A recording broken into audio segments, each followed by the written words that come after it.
The NFL, the 2026 NFL draft is less than 2 weeks away, and we have some more needs for teams from picks 17 to 22. Let's get into it right now.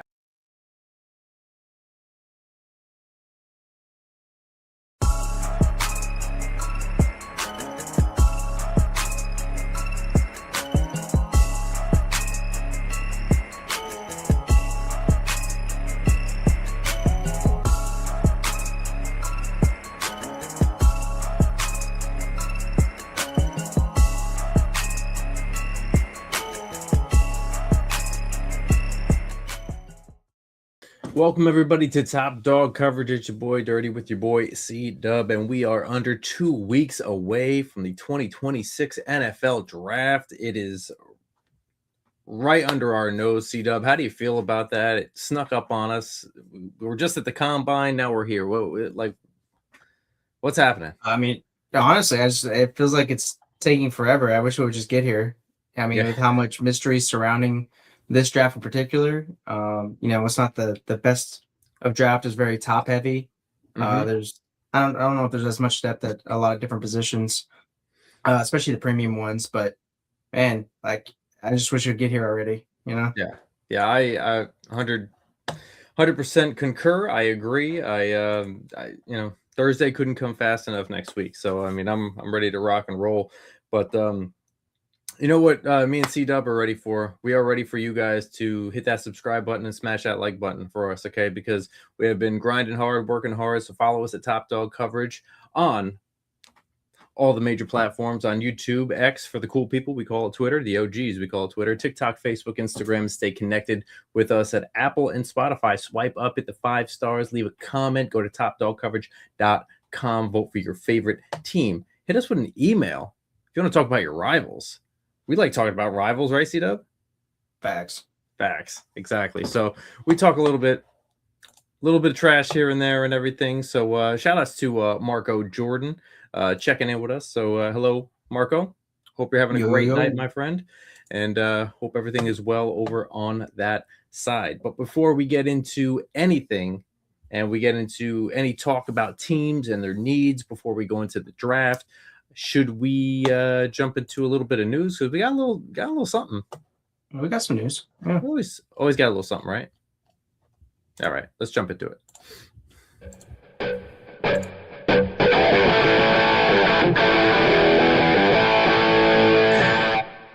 Time for the news, baby. The news is brought to you by Norse-Hall.com. If you guys have not gone to Norse-Hall.com and you want some hot sauce, some mead, some honey wine, like you say, what is that? What is honey wine? Honey wine is a little bit of a wine that the Vikings used to drink back in the day. So go to Norse-Hall.com. Go get your honey wine and your hot sauce today, where they burn couches before football games in West Virginia. Okay, so Norse-Hall.com. CW, you want to start us off with some news, my brother? For sure. Right. Let's go to Philadelphia, where the Eagles have acquired an extended receiver, Dontayvion Wicks. So 2 NFC contenders have swung a trade. The Eagles are acquiring wide receiver Dontayvion Wicks from the Packers for a 2026 5th-round pick and a 2027 6th-rounder. Adam Schefter of ESPN reports. Philadelphia is also extending Wicks on a 1-year, $12.5 million deal. So Wicks' name surfaced in trade rumors in early March. The 3-year veteran is now headed elsewhere a month later. Shipping him out will save the Packers $2.6 million in cap space, per Tom Silverstein of the Milwaukee Journal-Centennial.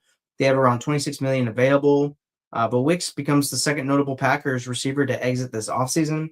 The Pack previously lost Romeo Doubs to the Patriots in free agency, but the team still counts Christian Watson, Matthew Golden, Jaden Reed, Savion Williams, Bo Melton, and Sky Moore amongst its wideouts. Packers have also have a quality pass catching tight end Tucker Kraft, giving quarterback Jordan Love plenty of options, who is also recovering from that torn ACL. But, Wicks is the third receiver addition this offseason for the Eagles, joining Marquise Hollywood Brown and Elijah Moore. So while Moore is not a lock to make the team, Wicks and Brown figure to carve out important roles in the offense. The acquisition of Wicks will only add fuel to the fire in regards to a potential A.J. Brown trade now. Yeah, I could see that. I could definitely see that. I mean, there's been talks about A.J. Brown leaving the Philadelphia Eagles, Daytavon Wicks was, I mean, like there were a lot of wide receivers over there in Green Bay. You have Dobbs that already left. So yeah, Wicks now moving over to here. Is he a wide receiver, 3 like they had Dotson over there? Or, I mean, they had a couple different, Mechie was over there as well in Philly. So, Mm-hmm. where does he kind of fit in? Are they just going to keep on rotating that wide receiver 3? Or is it more like, hey, we kind of want to take a different approach, and this does open up the window for AJ Brown to leave? I think it adds some insurance if they do decide to pull the trigger on moving AJ Brown. But you got to remember their new offensive coordinator, Sean Mannion, who's been with the Packers the last couple seasons. So he knows Dontavian Wicks really well from watching him in practice and being a part of the game plan and whatnot over there. So I think he's got some untapped potential. I mean, he's been in the league for a little while. He's had his moments, right? It's not the best catcher of the football, but he is, pretty good after the catch and can make some contested catches. So maybe he might get some opportunities in this offense, regardless if Brown gets moved or not. So just add some more depth there.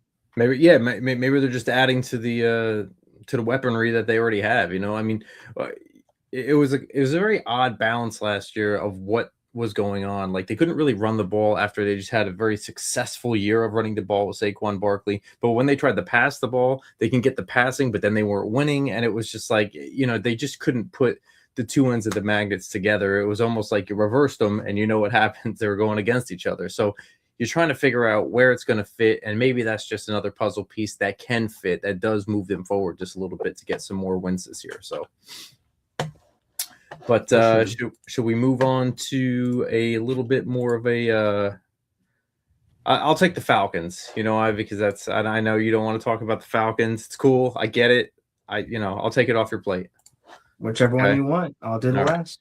So the Falcons right tackle Kaleb McGary is retiring. So after missing all of last season with a knee injury, the Falcons right tackle Kaleb McGary is retiring at the age of 31. Agent Colin Roberts announced the news on Wednesday. So a career-long Falcon, McGary joined the organization as the 31st overall pick in 2019 draft. The former Washington standout became an immediate starter in Atlanta, which kept him atop its depth chart for his entire career. McGregory started in 92 of 93 appearances in the NFL. Before a lost 2025 season, McGary played between 14 and 17 games in each season.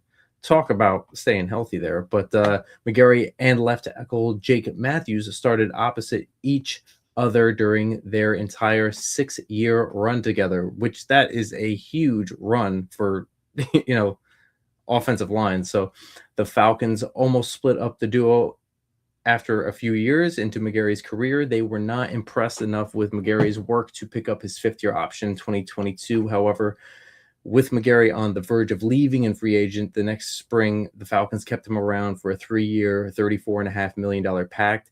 That was the first of 2 significant paydays for McGary, who put pen to paper on a 2-year, $30 million deal last August. So I could say, for a right tackle, for offensive tackle, Kaleb McGary, sounds like he got paid very well. He stayed healthy for most of his career, so good for him. That is that's well done. That's well done. So absolutely. Very hard to stay healthy in this league. So, but pass it on to you, sir.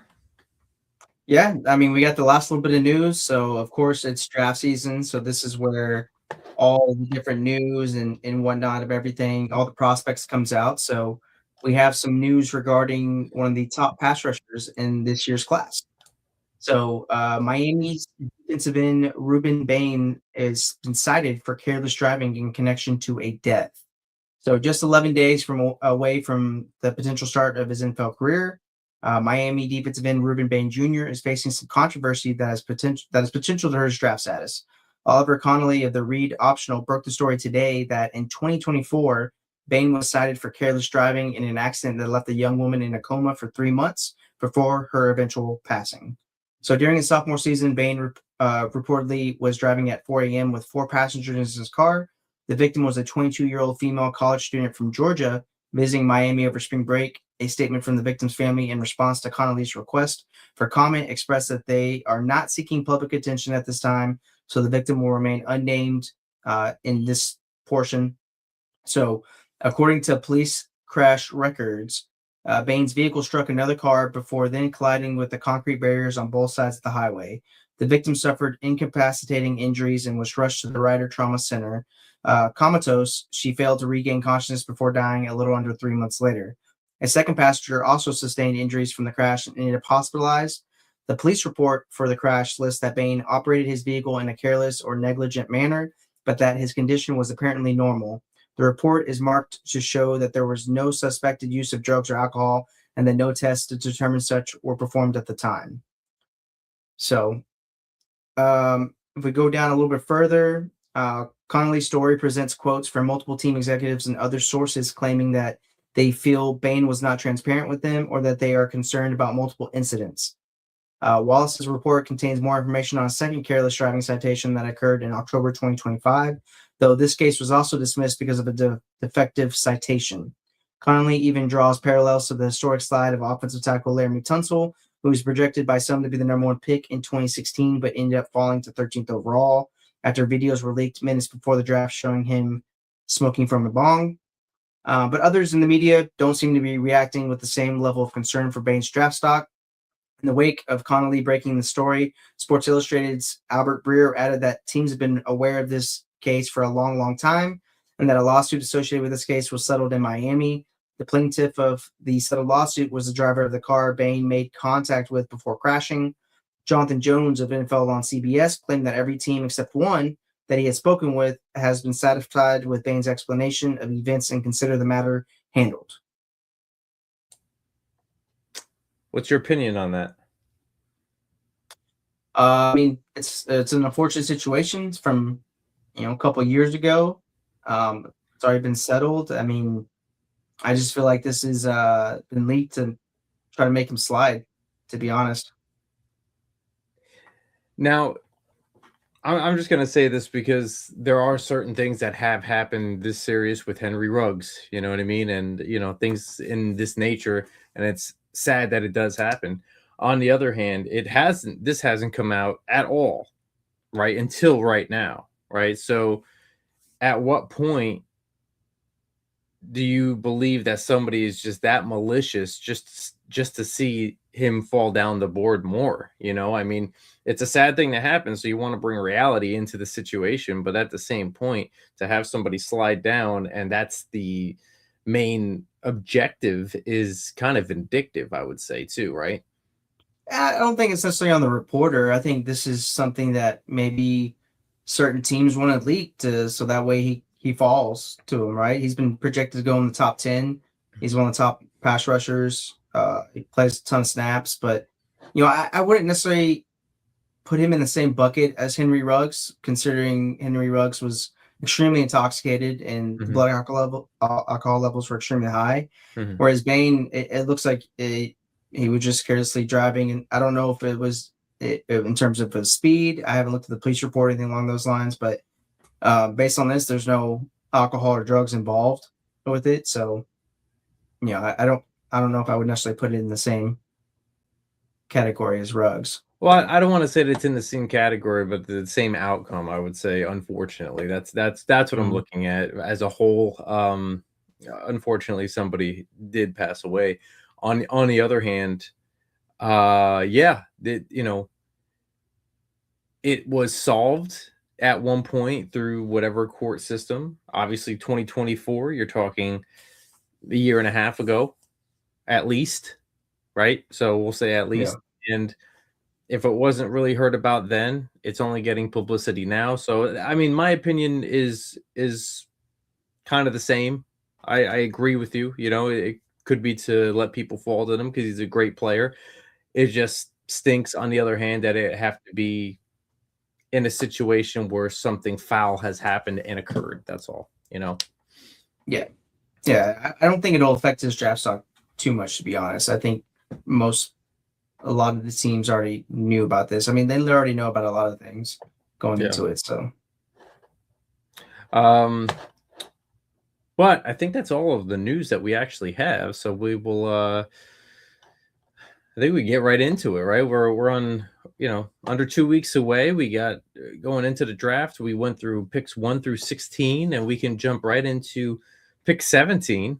You want to just jump right into that real quick, and I'll lead the way. Does that sound good? Absolutely. All right. So at pick 16 in the NFL draft of 2026, the Detroit Lions will be on the clock, and look, they have some needs in front of them. Okay, they need some trench work here. Okay, they need some trench work on the offensive line.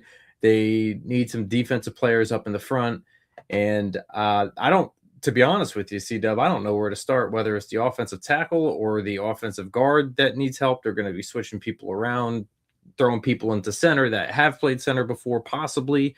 But I would say you need the anchor. That's my opinion. I think you need a left tackle here. That's my opinion. And I would think that you go for the offensive line. You do need some edge help. You do need some defensive tackle help. You do need some guard help. These are you're really just looking at the trenches. I don't know what you're looking at, but that's kind of what I'm looking at. Left tackle mainly. I know that's just offensive tackle, or offensive guard, and then either edge or defensive tackle. Those are the things that I'm really looking at. What do you see here? Yeah, I think offensive tackle for sure. I believe the plan is to switch Penei Sewell from right tackle to left tackle. Mm-hmm. So I think you have your tackle flexibility there. So I think obviously you want to add another guy to that room. They signed Cade Mays from Carolina, so you could look at adding a center later on. And again, I mean, you took a guard in the second round, and you took a guard in the sixth round a couple of years ago. So you're hoping those guys develop and can kind of hold down those spots, but you definitely would want to add some more depth to there. But yeah, I mean, this defense has been decimated this last couple of seasons. So I would also throw in some defensive back help. I mean, you got both safeties coming off major injuries. I believe Brian Branch tore his Achilles, and then Kirby Joseph, I think might have been an ACL. I'm not sure, but both guys got hurt last year. And behind them, you have Christian Izien and Chuck Clark coming over there. So you want to add some more people, some more depth at that position. And then also at corner, I mean, you got DJ Reed, who I don't think he had a really good year in Detroit last year. Terrion Arnold, who former first rounder, so he's still growing and developing. And then you sign Roger McCreary to be your nickel back. So I would definitely agree with you. Trench work and then some depth in the secondary for sure. Yeah, I think at this point in the draft too, you're looking at it, and I think some of these guys are already going to be gone. I mean, they might have a shot at Spencer Fano, or Caleb Lemieux. I can never say it, Lomu. One of the offensive tackles from Utah. Either one, I think you're going to get a pretty good deal out of this if they, one of these guys come to you. But I think in this draft, it might be a little hard to rely on, like a Monroe Freeling or a, Francis Magua to fall to you. It's possible. We've seen crazier things happen, right? But I think that's what you want to do. They've both played right and left tackle as far as I believe. So I think it would plug and play pretty perfectly. So that way, if you wanted Sewell still on the right side, you could, but you don't. He's a mauler. He's played so many different areas on that offensive line that he's one of those players that could just be moved around like a chess piece. So. Yeah, I think if you're Detroit, I think realistically you're hoping Monroe Freeling falls to you because I mean he's probably got the most upside at the tackle position. Yeah, and he's still relatively young, and he played left tackle at Georgia, so yeah, big dude too, very big. So that's one that he's got a great athletic profile. So if you want to keep Sewell at the right tackle spot, you're hoping that he can fall and just plug him in, so he can be your left tackle for the next 10 years. Yeah, I mean, and if you're looking at Freeling or Mano or Manu, or any of these guys, you're talking pretty much top 5, top 6 offensive tackles in college football. You know what I mean? So you're not. I don't want to say you can't miss. Obviously, we've had this discussion before where they've got to show up when they're drafted too. They got to put in the work. They have to understand whether they can make it or they can't. But not some bad choices here in this offensive tackle in the first round. So. Yeah, it just depends on when the tackle run starts, right? Right. Easily one of them could go off the board at number 3 to Arizona, and then when do the rest of the tackles start falling? That's really going to be the key. And you never know, Detroit could get aggressive and try to move up. Yeah, go get one of these guys too. So. Yeah, absolutely, they could. So I mean, we'll recap this real quick, but I would say offensive line, edge, defensive tackle, I would say, and then either safety or linebacker. But I think I'm going to go with you with like safety-ish in that area. So what are your? I think we're around the same area within the top 2 needs there that really need to be addressed. But I think it can sway either way after that, right? Yeah, I think definitely offensive line help. I'm just going to say offensive line because they need tackle, guard, center. Yeah. Some edge help for sure, and then secondary. Yeah. And then maybe linebacker too. I mean, you lost Anzalone, so maybe you want to get another body in there. Yeah. Yeah. I mean, look, last year they lost a lot of coaches, and it kind of showed a little bit, and now they're losing a couple players. So, it's a perfect time to get some new kids in there and just shake things up and see if that coaching core has come to where you wanted it to be after a year of losing so many. So hopefully it can regenerate and everything come back to full circle. So you want to take us over to pick 18, sir? Yeah, so that's going to be the Minnesota Vikings. So they went 9-8 last year. This team recently signed a new quarterback, Kyler Murray, free agency. Not outside of that, they've been relatively quiet. They signed Johnny Hecker, James Pierre, Jalen Hutchings, Jacob Roberts, and Ryan Van Demark. And that's it. So this is a team that, as of right now, looks like they have 9 draft picks in this class. You had longtime standout Harrison Smith retire, so I would say safety is a major need for them. Right now you have Jay Ward, who was a 4th rounder back in 2023, and then Joshua Metellus, who was a 6th rounder in 2020. He kind of plays that Swiss Army knife back there for Flores' defense. But yeah, I mean, I think this is a good spot for safety. They need a center. We discussed that a couple shows ago. And I would also look at corner and defensive tackle. That they lost a lot of depth on this defense, and you're hoping Kyler Murray can come in and elevate that offense, and you've got a lot of resources put into that offense, but it's time to focus on the defense. At corner, you're starting James Pierre, the recent signing from Pittsburgh, Isaiah Rodgers, and Byron Murphy Jr. at corner right now. So definitely add some more depth, another body back there. We already discussed safety. That's a major need. And, maybe some pass rush. Dallas Turner hasn't really panned out as of yet. It's still early in his career. But I think you could also add some big body to that defensive line there. Yeah. Yeah, I can see that. I agree with you. Safety's not looking too good after this year. Harrison Smith is gone, and that's gonna, not gonna leave everything. It's it's not gonna look. It's gonna be very empty in that backfield. But yeah, I would say, in my opinion, this center is the next hardest thing to fill there. And in this draft, like I would always say, go for the offensive line first, right? In my opinion, I always think that you should go offensive line, even though it is that the safety position is the weakest, I would say. But if you could get a center in here first, but I think if at that pick, you might be reaching for a center. So, and then you're really short on defensive tackle, right? The defensive tackle, they traded one away last year. Hargraves is now gone. It's really minimal in that room. You could, if you wanted to, get either the safety from Oregon. I'm blanking on his name right now. Thieneman. Or you could take, it's a possibility you could be the first one taking the first defensive tackle off the board here.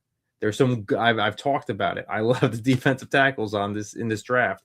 You could, if you really wanted to fill, that need quickly, but again, so you could get one of the best or second best safety off the board here, or one of your first defensive tackles. I don't think you do have a slew of cornerbacks depending on where they are. I don't know where they are with the second round picks and where they're at. You might not have a second round pick here, the Vikings, but if a really good corner falls, take him. I think it's best player available here. They do have a second rounder.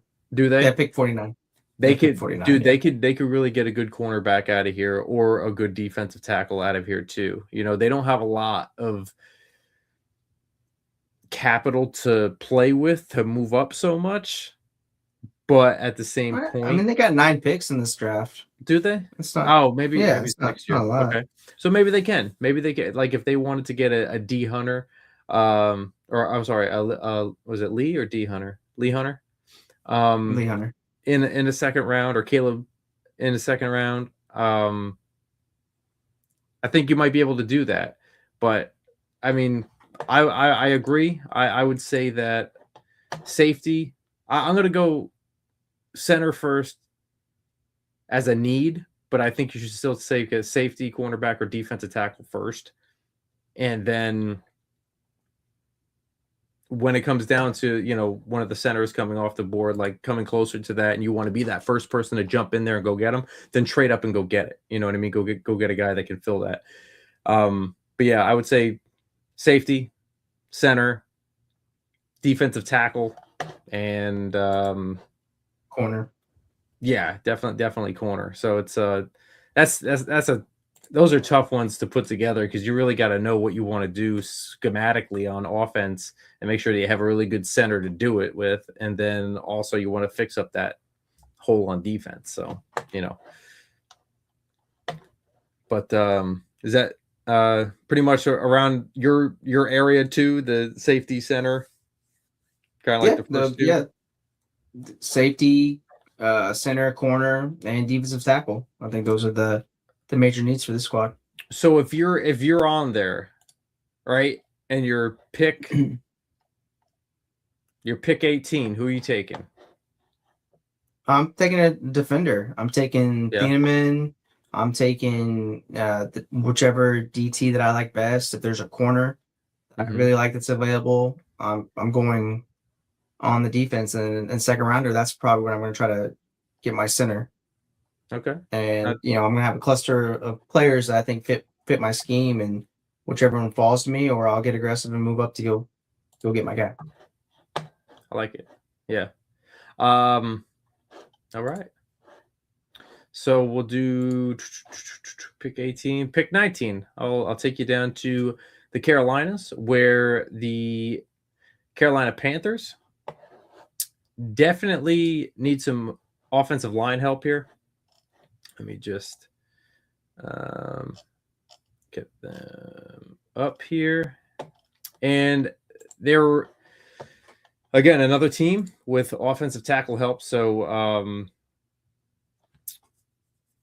they're, Ekwonu, who was drafted, about 4 years ago, suffered, a very bad right knee injury during the wild card game against the Rams. So they're not really sure about his 2026. So it kind of makes a big problem with this tackle right now. And they did sign Rasheed Walker from the Packers, who would play left tackle for them. Okay. Just on a 1-year deal. So right. So they're trying to kind of put him in there. Okay. They could use, they stepped up their game a little bit in the defense, a lot better than they did the year before. Okay. But they still do have some holes that they still have to address. They have to address their safety and defensive tackle. But also, as much as I love to see that they actually have wide receiver help You know what I mean? Like they actually do have Leggett. They also have who's Coker. Right? These guys are starting to show up and shell out. I still think that they need a solidified, proven number one over there. You don't think Tetairoa McMillan's the number one? I think yes, I do. But on the same end, maybe I'm actually just thinking that maybe they need a solid number two then. Coker's good. Do they have the depth, though, if somebody goes down? What happens if T-Mac goes down? You got David Moore, John Mechie III. So, I mean, Jimmy Horn Jr., sixth-rounder from last year as well. I think they could use a solid second-round pick on a wide receiver here and focus in on that first-rounder with some defensive play here. Either, again, almost like the Vikings, a defensive tackle or a safety. Yeah, I think safety is probably a pretty big need for them. I'd say also, I was on doing some draft stuff the other day, and I was discussing with a couple guys. Like, for me, I think a sneaky need that's probably not too prevalent because you got JC Horn there is corner. I think Mike Jackson had a decent season last year. Mm-hmm. You have JC Horn, then you have Charles Smith-Wade at the nickel spot. But I think you could add another, corner at that position. So if you don't necessarily go safety, if all the top guys that you feel are not there mm-hmm. at their pick, you could take corner if you want to get another tackle because you're not sure if you're going to pay Kwanu or Rasheed Walker. You could do that. Receiver, it's definitely probably a need to add some more depth. I don't know if I'd spend a premium pick on it. Mm-hmm. You've spent 2 first-rounders back-to-back years on a receiver. Yeah. And, this defense has definitely improved. Pass rush has gotten better. You signed Devin Lloyd from Jacksonville. Bring Jalen Phillips over. Hopefully he can stay healthy and contribute to that pass rush. But I really think corner is a sneaky underrated need for this team. Okay, that's fair. Also, I will say this: I missed out on this one. That the right tackle, Taylor Moton. Yeah, Moton. He is at the end of his contract year, so whether they want to pay him or they want to get ready for the following future of the right tackle, it's possible they could do that. They have enough areas where they can do that right here. And I would say prepare for the future, right? It's a doable. You can, it's open, but I think you're right. Cornerback is a sneaky need over there. And defense in the back area, cornerback, safety, tackle if you want to get ahead of the contract issues. And obviously I would say a wide receiver 2, maybe not so much a wide receiver 1. Sometimes you forget about everybody that's on these depth charts all the time, so but yeah, I do think that they, as you said, I'll correct myself, that they do have a good wide receiver 1 solidified over there, but I think you need somebody in there in case somebody does get hurt, and this is the NFL and people do get hurt. So it does happen. Would you like to take us to what is it? Number 20. Well, we did the Dallas Cowboys, right? And that is acquired from the Green Bay Packers. So we can move on to 21, which is the Pittsburgh Steelers. Yeah. So Pittsburgh, let me move my stuff around here. Gotcha. But yeah, I mean, Pittsburgh, we don't really know what's going on with Aaron Rodgers. He could definitely be on a retreat right now. We don't know. So first and foremost, quarterback is the biggest question mark for this team. I don't know how comfortable you feel with Mason Rudolph and Will Howard going into the season, but could be something. Good. Or they could just be punting on it until get to 2027. You do bring in Coach McCarthy over here, Pittsburgh native, and not really sure what I don't know what the vision is. I don't know what they're doing, but I'd say quarterback, offensive line. It's definitely some guard spot here. Also, Broderick Jones was awful at left tackle, their first rounder from 2023. So you definitely might need to upgrade tackle as well. You spent a lot of draft capital. Troy Fatanu at right tackle a couple years ago, Zach Frazier, center, second rounder from that same draft class, and Mason McCormick, the starting right guard, fourth rounder from that draft class. Mm-hmm. So all those contracts are going to be coming up as well. So definitely use some depth at the offensive line. I like the receiving core. You got DK Metcalf. You trade for Michael Pittman Jr., Roman Wilson in the slot. You got some decent depth there. You could definitely add another body at the receiver. But quarterback is a major, major need. And then this defense, it's a little bit long in the tooth, right? Yeah. You spent a first rounder on Derek Harmon last year. Cam Hayward still chugging along, the first rounder from 2011. So definitely could use some defensive tackle help. But this pass rusher, TJ Watt, is not getting any younger. No. You draft Jack Sawyer last year, Alex Highsmith. He's done really well for himself. But you could definitely add some edge help and safety. Jalen Ramsey's also getting older. Sean Elliott. Those are really the biggest needs, I would say. Offensive line, quarterback, and add some youth to this defense. Defense is getting old. Yeah, I think they need to grab somebody here on that defense. I hate saying this, but if you're gonna have to, at this point, I would say if they can make some trades, go get some people, because whatever quarterback is there, the interior line, the guard area has been was it Samalu? I believe he's gone. Isaac Samalu, left or right tie for I think he was right. No, left. He was left guard. He's in Arizona now, I believe. Yeah, so I mean that kind of is a big hole. I would say if was it Elaine Vega or Vega Ioane? I can never say his name right, dude. Vega. Yeah, if Vega can make it down to them from Penn State, I would say pick him up. It would fill a major gap in a way that you can create points, regardless of who's behind that line. But you need to solidify that. And I mean, if you need to come to a shootout, then and you can hopefully get your second rounders or whomever and start to plug in those pieces on defense. But if you don't solidify that middle part of your offensive line, then signing people like Rico Dowdle and getting people in there is going to mean nothing when you get so many tackles for a loss, because you can't fix you can't utilize them correctly. So I would say plug and play whichever offensive guard does fall to them, and I think there's a few really good ones in this draft. And then after that, I don't know what to say with this quarterback group.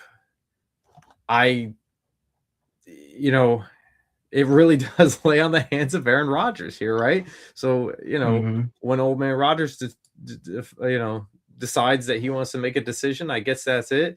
I really do. I can see where you're coming from as well. Like, hey, yeah, they upgraded wide receiver, and you have the running backs. I would say fix the offensive line, but your point exactly is Watt is not getting any older. You do have to fix the other side here. You do have to. He's not getting any younger. He's definitely getting older. He's definitely getting older. And can we be honest here? Look, I understand Patrick Queen was great in Baltimore, and he's made some decent plays at the Steelers. But okay, what are we doing here? Because as far as I know, he's not playing like he did when he was in Baltimore. So, into my opinion, maybe my hot take, but and I've also I'll say this now. When I was out scouting at one of these games, I've had somebody within the Ravens organization tell me that he takes plays off, that he doesn't give it everything he has, but he has so much potential that he could be one of the best linebackers, he said, in football if he actually applied himself. He's like, but he takes plays off, and he just doesn't seem to ever want to get there. So Yeah, maybe with the new coaching staff, it might light a fire in him. Maybe they can get to him. But yeah, he's kind of disappointed in his tenure in Pittsburgh. Yep. And they have Peyton Wilson, the third rounder from a couple of years ago. So you're hoping that he can continue to develop and get better too. But yeah, I mean, I pick any position on this defense, and it needs to have some youth at it. You know, you have to incorporate some talent, some youth, and some, focus on this defense. Pittsburgh's known for their defense, and I feel like it hasn't really been that great No, it last couple of hasn't. years. And I'll be honest with you here. I mean, if they're moving Jalen Ramsey over from corner to safety here, right? And He played safety last year. right. Okay, sorry, yeah. And it's not like he was like, you know, how long is he going to be playing this?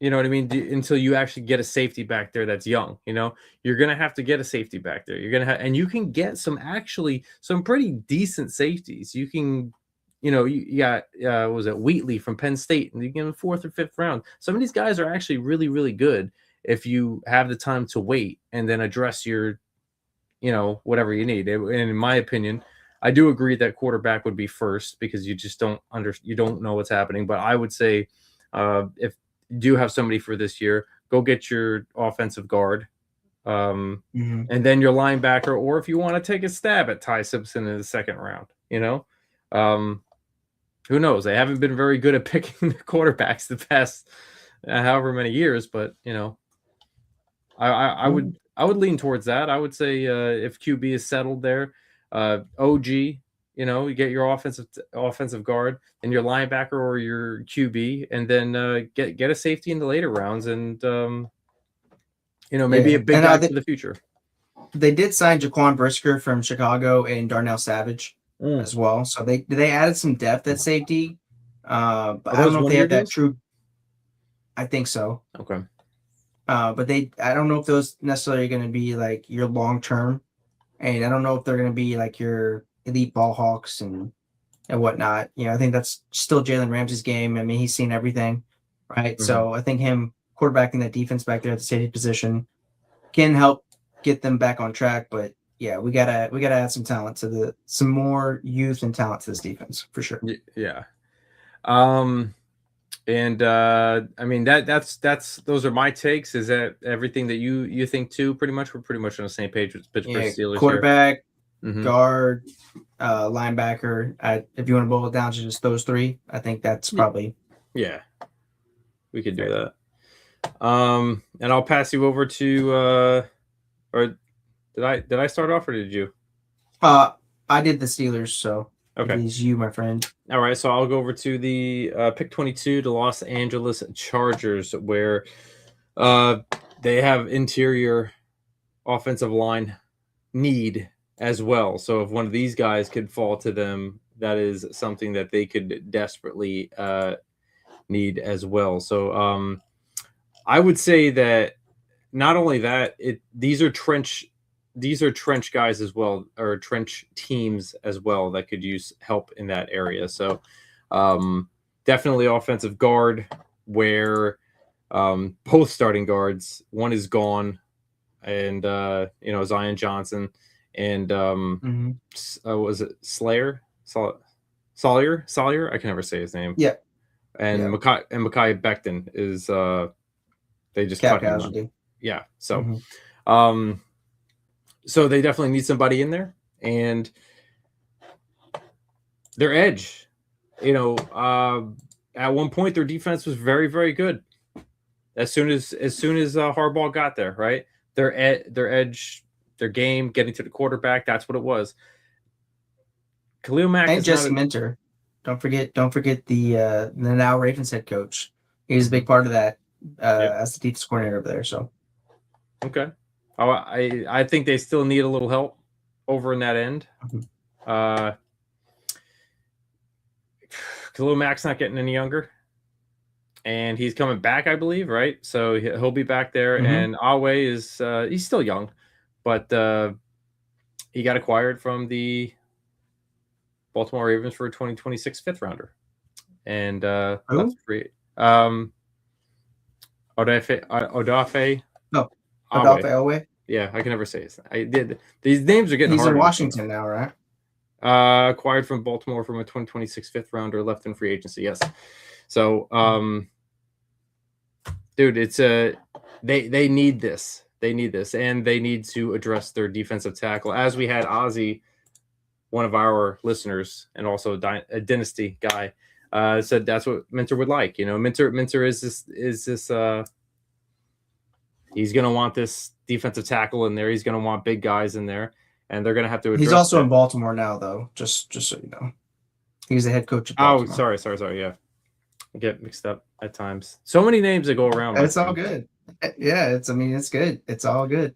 But, you know, one thing last year is the injuries just decimated this team, right? Yeah. Especially along the offensive line. So is it crazy to say that you could also add use a premium pick on some tackle depth? I mean, you had Joe Alt go down. You had Rashawn Slater go down before the season even started. Yep. So, and right now you got Trevor Penning slated to play guard, that left guard spot. So I think anywhere along the offensive line, because right now you're looking at Slater, Penning, Biadasz, Strange, and Alt as your starting offensive line. And the only way I think that the Chargers are going to be able to continue to win games is if you protect Herbert.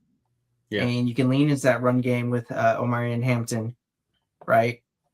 And if you don't add some more depth and add some more pieces of the offensive line, no shot. Yeah. I think if they go after their guard first and then they get their tackle depth, they have good coaches. You know what I mean? That's one thing that they have is good coaches. They teach their players how to do their job very, very well over there. So I would say that I agree with that. Nobody expected all of these tackles to go down the way that they did. They went like dominoes, right? Mm-hmm. You know, what's in the water over there? I don't know. I have no idea. But it's something that is detrimental to their offensive line. So their guards are gone. Their tackles are hurt. And you got, you know, the quarterback sitting there, Herbert, running for his life. Yeah, running for his life. That's all. And he dealt with a lot of injuries too. I mean, he's getting beat up back there. Absolutely, he is. And I would even say, like, at what point? This is a sneaky need, I would say, right? And I don't know where you take it, but again, another defensive tackle kind of team that needs it, and it's perfect for this situation. And I would say cornerbacks and safeties to stay ahead of everything too, because if you can't get pressure on the quarterback, I think this is just my opinion. If you can't get pressure on the quarterback like you have been the past 2 years, I think these corners are going to be tested and they're going to get beat, some of them. And it's going to start to become closer games than we think. So, and they won't be the Chargers that everybody expects.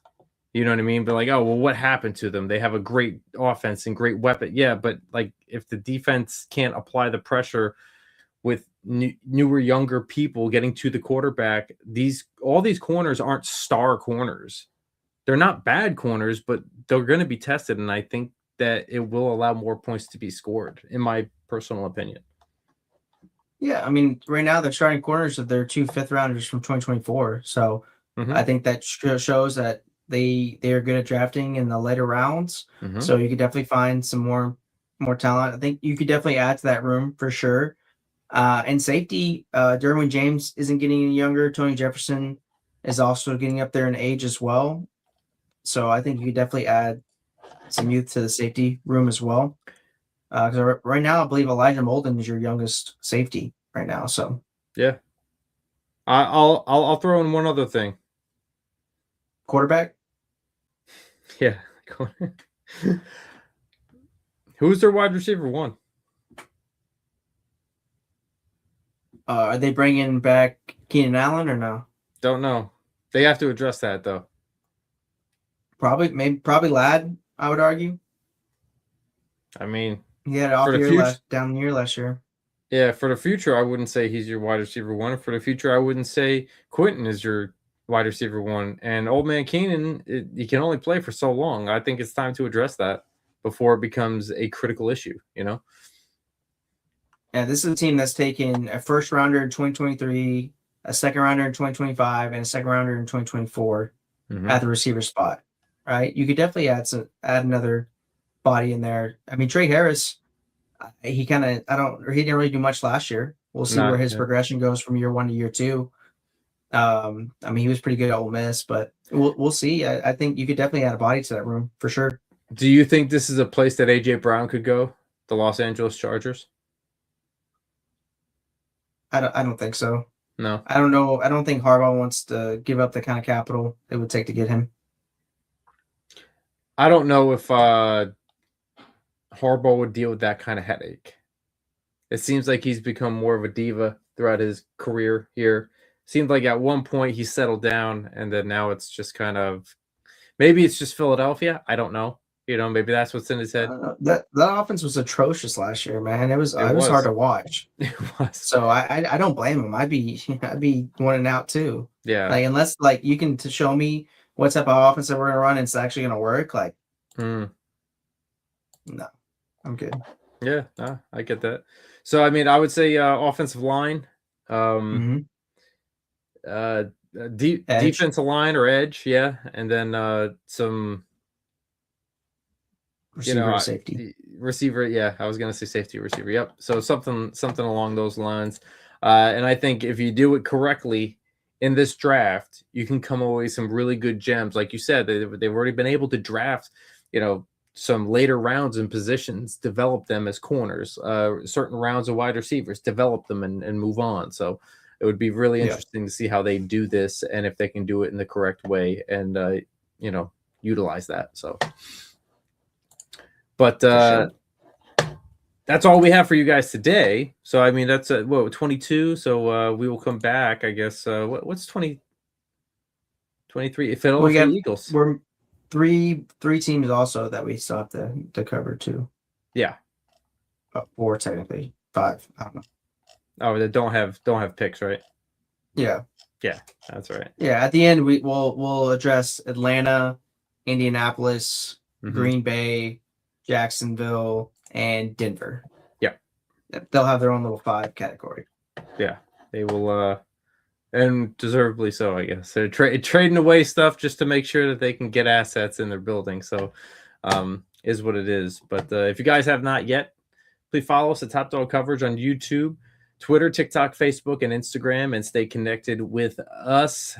Apple, Spotify, swipe up, hit the 5 stars, leave a comment, topdogcoverage.com, and vote for your favorite team. Join our newsletter on topdogcoverage.com. Insert your little email in there, and you guys will start to get newsletters as soon as we get some new information rocking and rolling. We want to keep you guys connected with us and our thoughts and our bold takes as well. And if you guys want some birthday shout outs or possibly some rivalry talk, hit us up at topdogcoverage@gmail.com. Other than that, C-Dub, is that all we got for today? That's it. That's all we got. That's all we got. Draft. It is. So, guys, please stay tuned with us for Mock Draft Mondays. We will be live tomorrow having some more of our friends and family from beyond the tree that we have, and we'll be having those people on our show as well for Mock Draft Mondays. But until then, it's your boy Derry and your boy C-Dub, and we will catch you on the flip side. Have a great night, and God bless. Peace.